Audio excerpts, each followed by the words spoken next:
Hello,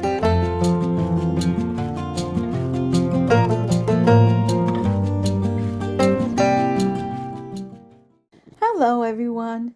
Today I am finishing the journal, and I'm hoping that when you see how I go about finishing my journal, it kind of helps you out. I feel that many of us are putting pressure on ourselves when we're trying to finish a journal. I know that many people tell me they have quite a few unfinished ones laying around, and it seems like they can't bring themselves to just sit down and finish it. It's almost as if the excitement and the inspiration completely left them once they had the idea. Like you get all excited, you get an idea, you get the theme, for the journal that you want to create, and then you're so happy, you're excited, maybe you have new products, that you can play with, and you're super motivated, but then you lose wind, you lose the momentum.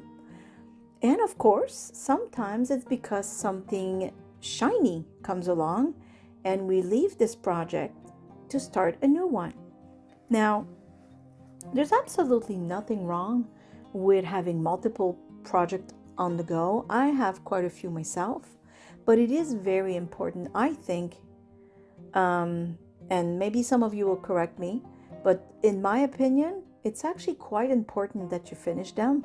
And let me explain you why while I finish this journal with you.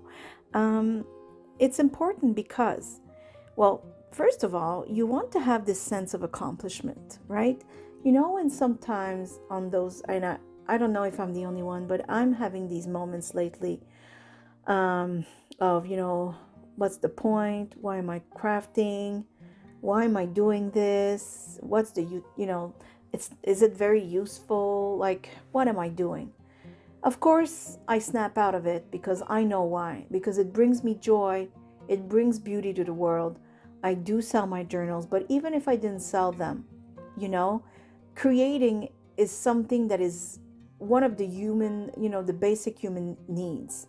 So just for that reason, crafting is very good for your soul, your spirit, your energy. But when you finish something that you started, even if you started it 6 months ago, go through your things, grab something, because after putting them aside for quite a while, you might get inspired now that you see it again, right? And I'm not saying force yourself to finish something. Let's say you started a project and you just can't stand it. Like you don't know what you were thinking. You dislike it so much. Well, then instead of having it in your studio, on your crafting table, mocking you almost, right? Like you see it there, it's right there. Oh, and you should have finished it and you don't want to, you don't like it. Well, if you really, really don't like it, don't finish it. Throw it out. Don't keep it laying around because it's like a messy room. Eventually it drains you. So having like 4 or 5 projects that you really, really can't stand, don't like, never should have started, just sitting there around your other journals that might be inspiring, that you might want to finish, it's just going to drain you, and it creates some kind of it's like a barrier between you and the creative process. Trust me on this, because I've had those types of projects laying around, and oh my goodness, they're in the way. They are in the way. And some once in a while I just stop everything and I start cleaning my craft room, um, because yeah, they get in the way. They really just do. Um, Finishing a journal will give you a sense of accomplishment and sometimes will spark your creativity for another project, because like right now I'm finishing this journal with you, and the journal is from the series Crafting with Martha's Books, or Martha, yeah, Crafting with Martha's Books. And I decided to make a journal with most of everything made with the books from Maremi Small Art, and papers from 49 and Market and J. Lou, which is digital papers that I printed, and 49 and Market papers that I just absolutely love, and all kind of elements from them.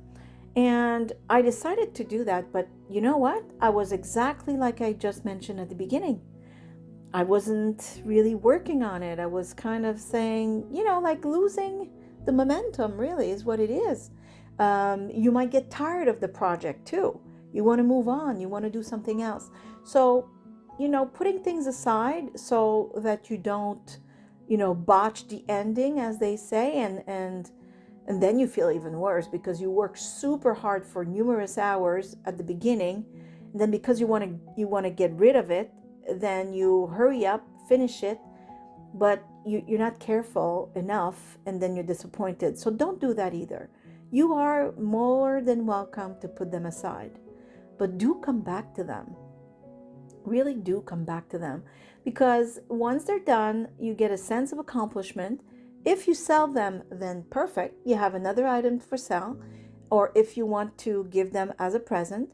But if you keep them, right? A lot of us keep some journals as, history momentums, like things that we like to look back on. Well, then you have something completed that you can actually look back on. And that's very rewarding and always very inspiring.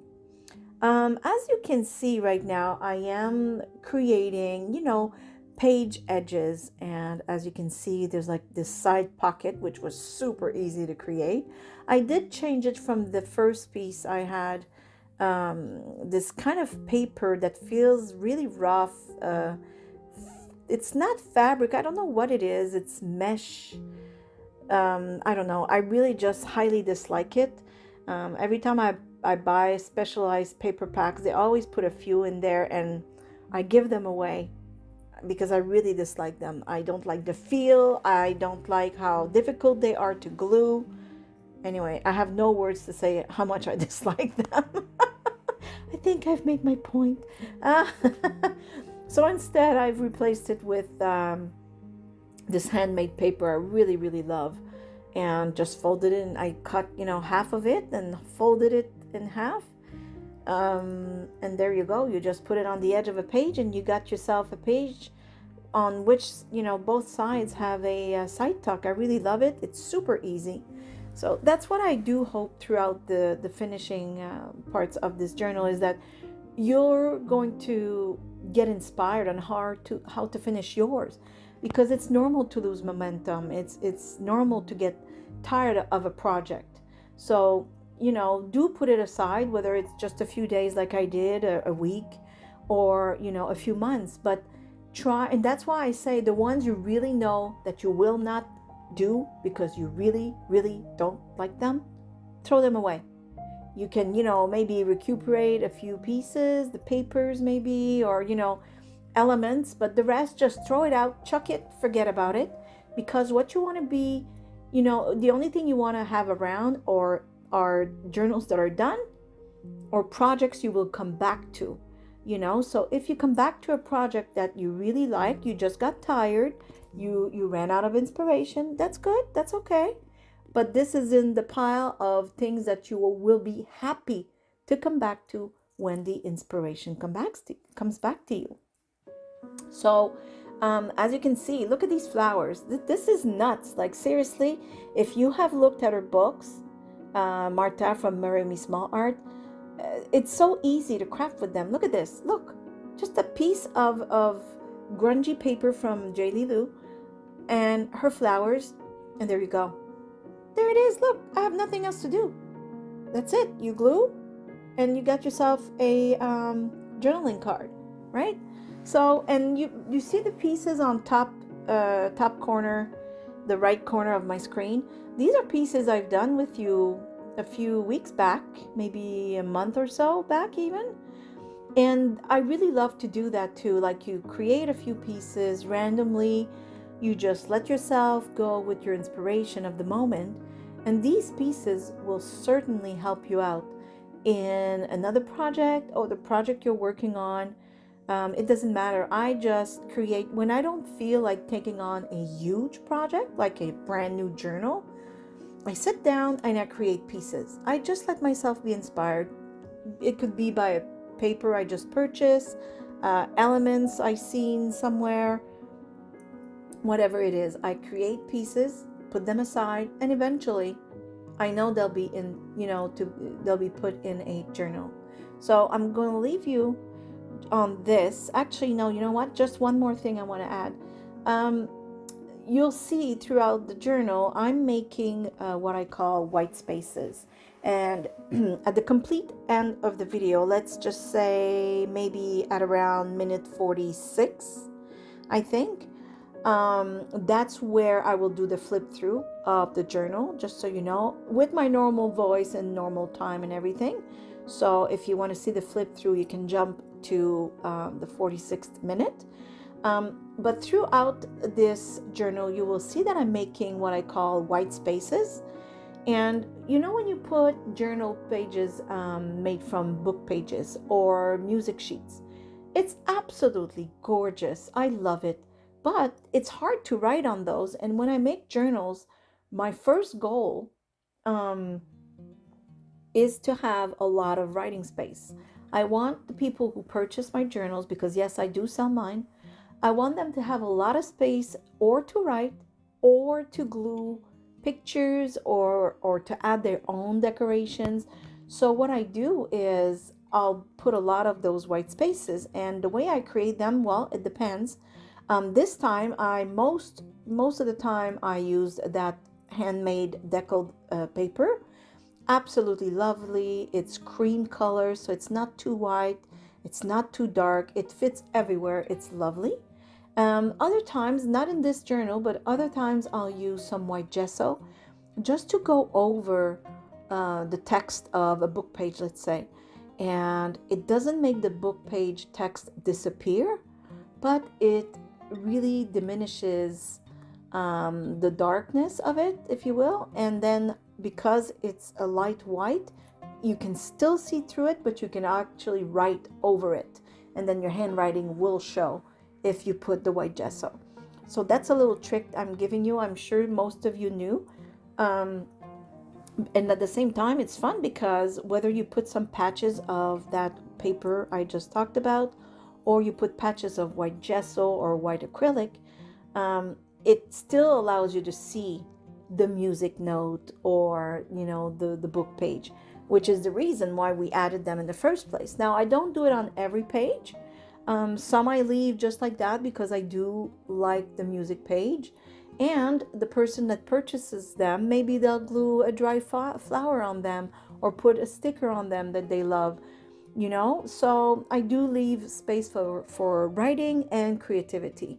So I will leave you on that. And again, I do come back later at, like I said, I think it's around 46 minutes in the video, where we can do the whole flip through of the whole journal, all in order, and hopefully you enjoy it. So I will leave you on that, and I'll be back at minute 46.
Okay, so now I'm live, if we can call it live, obviously. Just because I thought I would do the flip through with you while I explain the book. So there it is. So as you can see, this was the tab binded that we did, and I decided to cover it just like this. I really love that we can still see the tab binding, but I feel that this secures the whole book, the whole journal a little better. And as you just saw in the last few seconds, I made this to attach the journal. I really like the ruggedness. I like that the stamps remind of what you will find throughout the journal as well. And I thought it was the perfect soft grunge touch to this particular journal. Now let me grab something to put underneath here so that you have a better angle as I'm flipping the pages. So I think this is better. Oh, and I also realized I forgot to turn on one of my lights. There we go. Okay, so here's the flip through of the whole thing. So you will see throughout the journal, and I might have explained this in my voiceover as we were finishing the journal. I wanted to leave as much white space, or at least light colored space, that you could write in. It was very important for me to do that. So you'll see throughout the book that if I didn't have enough light colored pages to write on, I created them.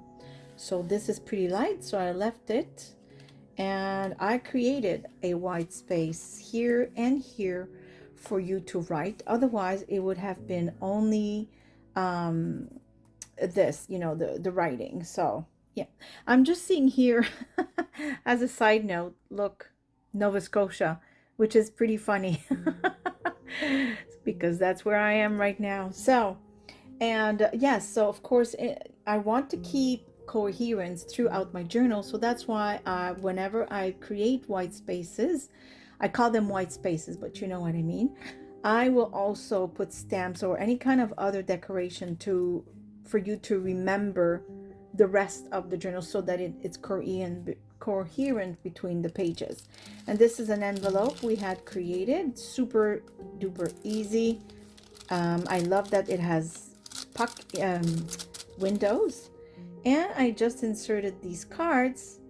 However, this one had a lot of writing in the back, so I created another white space.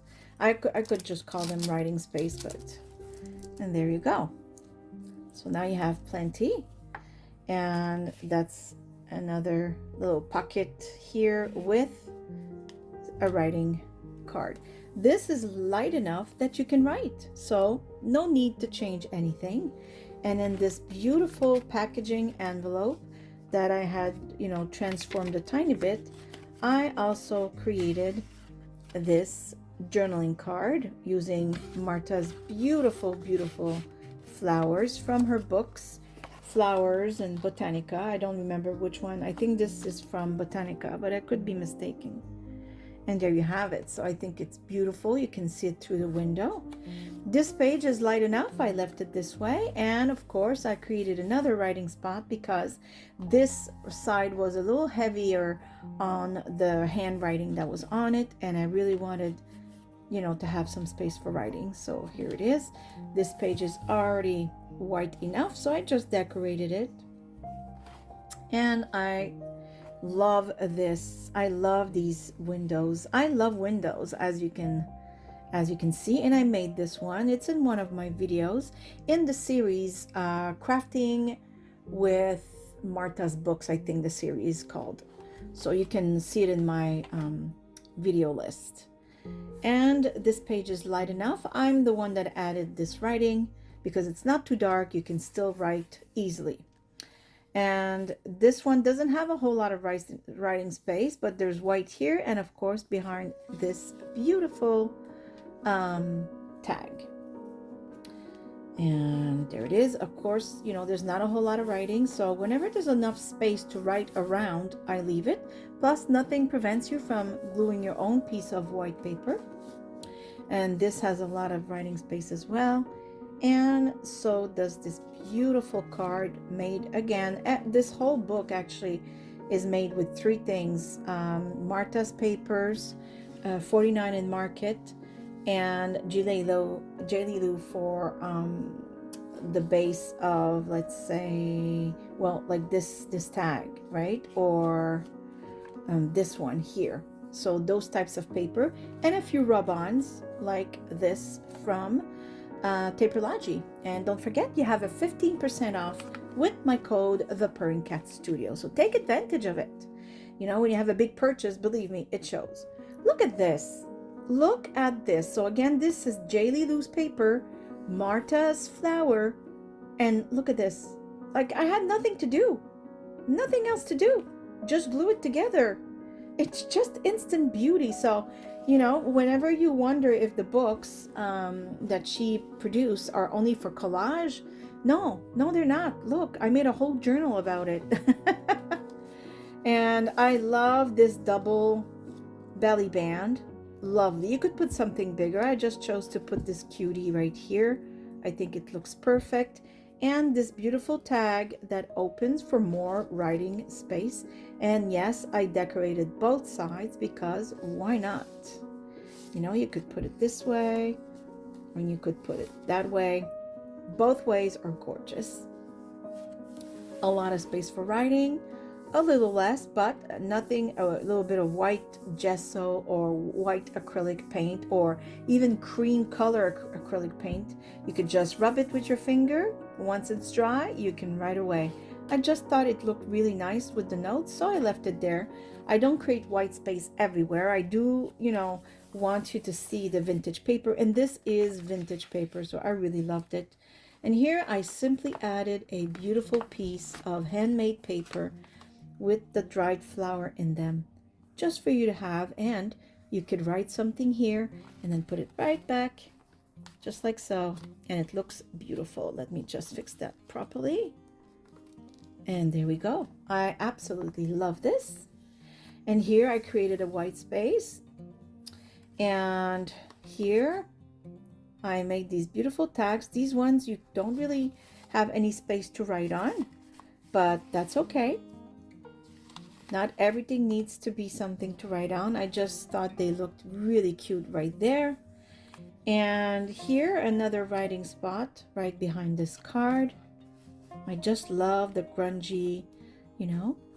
And this beautiful envelope that I decided would become one of the pages of our journal. I mean, look at this. Again, Martha's papers, Martha's books from Maremi Small Art. I've been having so much fun. I have all 9. I am in love. I can't wait to see the other books she produces. Oh my goodness, so much fun. And this tiny little owl, I love him. Look at him. It became just a beautiful, beautiful, well, I made these faux stamps with them. I absolutely love them. And look at this little envelope that just closes with Velcro. Love it. And yes, I love this book, this bird book. Oh, I'm gonna have to find another one real soon. The paper was the right color of, old and not, super white, not too yellow. It's amazing. It's all birds. So I know that whatever is written, I don't have to be worried about what words might, show, which sometimes with books, I'm a little worried depending on, I don't know what language is going to be used. So I'm always careful. I love this. I create just a tiny bit of white space there. And again, J. Lilu's paper and Marta's paper. Look at that fairy. Isn't that just beautiful? Love it. And I created a big writing space right there. I had nothing to do other than glue things together for this one. Amazing. That's 49 in market.